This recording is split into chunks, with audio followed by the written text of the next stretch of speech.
Talaga namang ang ganda ng naisip ng ating The King o P-pop para sa mga edad na 50 or 60 pataas na gusto manood ng concert o mga shows ng SB19 ay meron silang pinoprovide o meron silang provided na Mapa Lounge na kung saan pwede magpahinga ang mga citizen o mga 50 years old above na mga concert goers o 18 fans, casual, netizens na gusto magpahinga sa gitna ng init ng araw at panahon.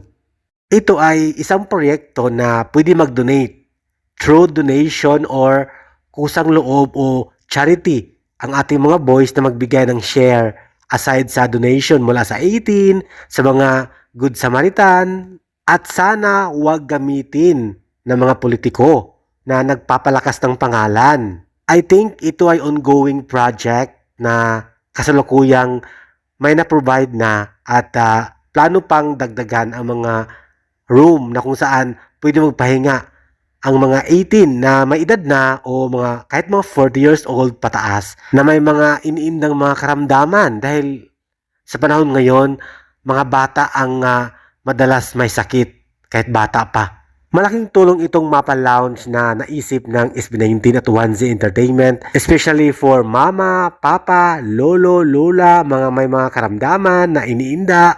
At syempre, habang tumatagal, lumalaki ang 18 fandom, ang komunidad. So, lumalaki ang crowd. So, minsan, crowded, stampede. So, kailangan magpahinga muna, lalo na ang may edad.